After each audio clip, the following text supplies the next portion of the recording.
Hello students, good morning all of you. हमारे आज के इस वीडियो में हम चैप्टर नंबर 7 पार्ट 7 साथी हाथ बढ़ाना का अध्ययन करेंगे। इस कविता के कवि हैं साहिर लुधियानवी। ठीक है, यह जो कविता है शायद आप लोगों को याद नहीं होगा, लेकिन बहुत ही पुरानी जो पिक्चर है, फिल्म है, उस फिल्म में यह गीत जो है लिखी गई थी साहिर लुधियानवी के द्वारा। उसी गीत का कुछ अंश आपके इस पाठ में लिया गया है, जो हमें इस कविता के माध्यम से एकता का संदेश देने का प्रयास इस कविता के माध्यम से कवि ने किया है। तो आइए हम इस पाठ के माध्यम से क्या क्या पढ़ेंगे उसको पहले जानते हैं। सबसे पहले है इस कविता का जो है कविता परिचय देखेंगे। उसके बाद इसमें आए हुए कठिन शब्द, फिर शब्दार्थ और कविता का अर्थ और आशय। ठीक है, तो आइए सबसे पहले इस कविता का जो है एक बार अध्ययन करते हैं, उसके बाद इसका परिचय देखते हैं। साथी हाथ बढ़ाना। साथी हाथ बढ़ाना, एक अकेला थक जाएगा मिलकर बोझ उठाना। साथी हाथ बढ़ाना, साथी हाथ बढ़ाना साथी रे, साथी हाथ बढ़ाना साथी रे। शायद ये गीत आपने सुनी भी होंगी, है ना। उसी गीत का कुछ अंश इस पार्ट में लिया गया है। ठीक है, आगे लिखते हैं। हम मेहनत वालों ने जब भी मिलकर कदम बढ़ाया, सागर ने रास्ता छोड़ा, पर्वत ने शीश झुकाया। साथी हाथ बढ़ाना, साथी हाथ बढ़ाना साथी रे। फौलादी है सीने अपने, फौलादी है बाहें, हम चाहें तो चट्टानों में पैदा कर दे राहें। साथी हाथ बढ़ाना साथी रे। मेहनत अपने लेख की रेखा, मेहनत से क्या डरना, कल गैरों की खातिर की है, आज अपनी खातिर करना। साथी हाथ बढ़ाना, अपना दुख भी एक है साथी, अपना सुख भी एक, अपनी मंजिल सच की मंजिल, अपना रास्ता नेक। साथी हाथ बढ़ाना, साथी हाथ बढ़ाना साथी रे। आगे कविता है। एक से एक मिले तो कतरा बन जाता है दरिया, एक से एक मिले तो जर्रा बन जाता है सहरा। साथी हाथ बढ़ाना साथी रे। एक से एक मिले तो राई बन सकती है पर्वत, एक से एक मिले तो इंसान बश में कर ले किस्मत। साथी हाथ बढ़ाना साथी रे, साथी हाथ बढ़ाना साथी रे। तो यह जो कविता है वो आपके पुरानी फिल्म नया दौर, जो बहुत ही काफी पुरानी फिल्म है, उस फिल्म से यह जो गीत है वो ली गई है। इस कविता के माध्यम से कवि साहिर लुधियानवी ने जो है हमें अपनी जिंदगी में एकता के महत्व को बल देने का प्रयास किया है। ठीक है, आइए इस कविता को जो है सारांश पढ़ते हैं, उसके बाद इस कविता का जो है अर्थ और आशय देखेंगे। ठीक है, सबसे पहले इस कविता का सारांश है। साहिर लुधियानवी ने यह गीत नया दौर फिल्म के लिए लिखा था। इस गीत में एकता व सहयोग के महत्व को बताया गया है। इस गीत के माध्यम से कवि ने जो है एकता और सहयोग की भावना को जो है बल दिया, या यूं कहें कि आज हमारे समाज में एकता और सहयोग को जो है लाने का प्रयास किया गया, उसके महत्व को बताया गया है। कवि कहता है कि व्यक्तियों को मिलजुल कर काम करना चाहिए। जाहिर है, कोई भी काम अगर हम मिलजुल कर करें तो वह काम काफी आसानी से और जल्दी हो जाती है। अकेला व्यक्ति सारा काम नहीं कर सकता। कवि मेहनती लोगों को कहता है कि जब भी मेहनती लोगों ने मिलकर कदम बढ़ाया तो सागर ने रास्ता छोड़ दिया तथा पर्वत भी झुक गया, अर्थात रास्ते की बाधाएं समाप्त हो गई। परिश्रमी विपरीत परिस्थितियों में भी सफलता प्राप्त कर लेता है। अगर इस दौर में अगर हम देखें तो अगर हम परिश्रमी कर रहे हैं, मतलब परिश्रमी व्यक्ति हैं और मिलजुल कर काम करें, तो इस स्थिति में भी हम जो है विपरीत परिस्थितियों में भी जो अपना रास्ता बना सकते हैं और सफलता प्राप्त कर सकते हैं। परिश्रम करना अपने भाग्य में लिखा है। गुलामी के दिनों में विदेशियों के लिए कार्य किया। जैसे आपको पता है जो हमारा भारत अंग्रेजों का गुलाम था, तो उस समय हम जो है गुलामी के दिनों में विदेशियों के लिए काम करते थे, मतलब अंग्रेजों के लिए काम करते थे। अब अपने लिए वह काम करना है। सुख दुख सभी का एक ही है, सबका लक्ष्य सत्य प्राप्ति है। कवि कहता है कि मिलजुल कर काम करने से व्यक्ति की ताकत और हिम्मत दुगनी हो जाती है। कहने का मतलब यहाँ पर है, कोई भी काम अगर हम मिलजुल कर रहे हैं तो वह काम में किसी भी व्यक्ति को करने में ज्यादा जो है अपने आप में एक ऊर्जा उत्पन्न होती है, उस काम को करने की ललक पैदा होती है, जिसके कारण उस व्यक्ति की ताकत और हिम्मत दुगनी हो जाती है। पानी की एक एक बूंद मिलकर नदी बनती है। जैसा कि आपको पता है, एक एक बूंद जो है मिलकर नदी बनती है और एक एक नदी मिलकर जो है सागर में जाकर समाहित हो जाती है और एक विशाल समुद्र जो है सागर का निर्माण करती है। एक एक कण से मिलकर सेहरा बनता है तथा एक एक राई से मिलकर पर्वत बन जाता है। इसी तरह मिलकर काम करने से भाग्य भी वश में हो जाता है। इसीलिए जो है इस कविता के माध्यम से मिलजुल कर या सहयोग कर काम करने के लिए प्रेरित किया है, जिसका टाइटल है साथ ही हाथ बढ़ाना।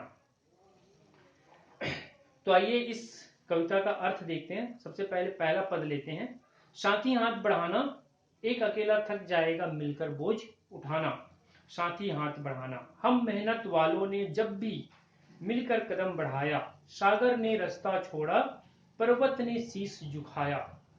फौलादी हैं सीने अपने, फौलादी हैं बाहें, हम चाहें तो चट्टानों में पैदा कर दे राहें। साथ ही हाथ बढ़ाना, इस पद का जो है अर्थ देखते हैं।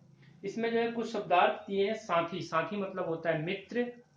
हाथ बढ़ाना मतलब सहायता करना। बोझ उठाना मतलब होता है मिलकर काम करना। कदम बढ़ाना मतलब आगे बढ़ना। पर्वत मतलब पर्वत पहाड़। शीश झुकाना मतलब स्वागत करना। फौलादी मतलब मजबूत। सीना मतलब छाती। और राह मतलब होते हैं रास्ते। ठीक है, तो इस कविता का अर्थ देखते हैं। पहले कवि लोगों को एक साथ मिलकर कार्य करने की प्रेरणा देता है। इस कविता के माध्यम से कवि जो है लोगों को एक साथ मिलकर कार्य करने की प्रेरणा दे रहा है। वह कहता है कि हमें एक दूसरे का साथ देना चाहिए। अकेला व्यक्ति काम करते हुए थक जाता है, इसलिए उसके काम के बोझ को बांट लेना चाहिए। एक अकेला व्यक्ति अगर लगातार काम करता रहे तो वह जो है थक कर चूर हो जाएगा। इसलिए अगर हम उसके काम को बांट कर लें तो वह काम जल्दी हो जाएगा और किसी भी व्यक्ति पर जो है दबाव नहीं पड़ेगा, कार्य का दबाव नहीं पड़ेगा। परिश्रम करने वाले जब मिलकर आगे बढ़े, जब कभी भी जो है परिश्रम करने वाले मिलकर आगे बढ़े तो सागर ने स्वयं रास्ता दे दिया। जैसा कि आपको पता होगा, जब रामायण में जो है विशाल सागर को जो है सभी ने मिलकर जो है एक एक पत्थर जो है सभी जो है समुद्र में फेंकते गए फेंकते गए फेंकते गए और वह जो है एक पत्थर, कई पत्थर मिलकर जो है एक विशाल सेतु का निर्माण कर दिए, पुल का निर्माण कर दिए। उसी तरह से इसके माध्यम से हम ये बताने का प्रयास कर रहे हैं कि जब कभी भी परिश्रमी लोगों ने मिलकर कदम बढ़ाया है, मतलब मिलकर जो है काम करने की चेष्टा की है, तो सागर ने भी स्वयं रास्ता उन्हें दे दिया। उनके मेहनत के समक्ष पहाड़ों ने भी सिर झुका दिया। ऐसे परिश्रमी लोगों के सामने विशाल पहाड़ भी जो है क्या हो गए, शीश झुका दिए। परिश्रमी लोगों के सीने व बाहें फौलाद की तरह मजबूत हैं। हम चाहें तो चट्टानों में भी रास्ता बना सकते हैं। इस तरह से इस कविता के माध्यम से कवि हमें यह संदेश देने का प्रयास कर रहे हैं कि कोई भी कार्य जो है इस संसार में छोटा नहीं होता या बड़ा नहीं होता। उसको अगर हम मिलकर काम कर रहे हैं तो प्रत्येक कार्य जो है हमेशा क्या हो जाएगा, सरल हो जाएगा और उस कठिन से कठिन कार्य को भी हम जो है आसानी से सरलता से कर सकते हैं। ठीक है, आगे का कविता देखते हैं। मेहनत अपने लेख की रेखा, मेहनत से क्या डरना, कल गैरों की खातिर की, आज अपनी खातिर करना। अपना दुख भी एक है साथी, अपना सुख भी एक, अपनी मंजिल सच की मंजिल, अपना रास्ता नेक, साथ ही हाथ बढ़ाना। इसमें जो है शब्दार्थ है, लेख की रेखा मतलब होता है भाग्य की रेखा या लिखा होना। कल मतलब बीता हुआ समय, गैर मतलब पराया, खातिर मतलब के लिए, मंजिल मतलब लक्ष्य, और नेक का मतलब होता है भलाई। इसका आशय है, कवि कहता है कि परिश्रम करना अपने भाग्य में लिखा है। जब तक कोई व्यक्ति परिश्रम नहीं करेगा उसको कोई भी कार्य में सफलता नहीं मिलेगा। सिंपली तौर पे अगर हम उदाहरण देखें तो जैसा कि आप सभी या हम सभी जो है पढ़ने वाले लोग हैं, पढ़ाने वाले लोग हैं, जब तक हम अपने किसी भी कार्य में मेहनत नहीं करेंगे, कहने का मतलब हम अपने पढ़ाई पे मेहनत नहीं करेंगे तो हम अपने एग्जाम में सफल नहीं हो सकते। ठीक उसी तरह से कवि कहता है कि परिश्रम अपने करना जो है, परिश्रम करना अपने भाग्य में लिखा हुआ है। इससे घबराना नहीं चाहिए, इससे कभी हमें घबराना नहीं चाहिए। कल तक विदेशियों के लिए कार्य करते थे, आज अपने खातिर मेहनत करना है। जब हमारा देश गुलाम था तो हम जो अंग्रेजों के खातिर मेहनत किए, आज जब हम आजाद हो चुके, हमारा देश आजाद हो चुका है, तो अब जो मेहनत करना है वो अपने देश के लिए करना है, अपने खुद के लिए करना है, अपने देश के लिए करना है। हमारा सबका सुख दुख एक है, हमारा सबका जो है सुख और दुख एक है। अपनी मंजिल सत्य को प्राप्त करना है तथा अपने मार्ग व तरीके भी क्या है, अच्छाई करने वाले हैं। आगे कविता देखते हैं। एक से एक मिले तो कतरा बन जाता है दरिया, एक से एक मिले तो जर्रा बन जाता है सेहरा, एक से एक मिले तो राई बन सकती है पर्वत, एक से एक मिले तो इंसान बस में कर ले किस्मत, साथ ही हाथ बढ़ाना। इस कविता का आशय देखते हैं। इसमें शब्दार्थ क्या पहले देख लीजिए। कतरा मतलब होता है बूंद, दरिया मतलब नदी, जर्रा मतलब होता है कण, सेहरा फूलों की माला, राई मतलब होता है छोटा दाना, पर्वत मतलब पहाड़, इंसान मतलब मनुष्य, वश में करना मतलब होता है नियंत्रण में करना, किस्मत भाग्य। ठीक है।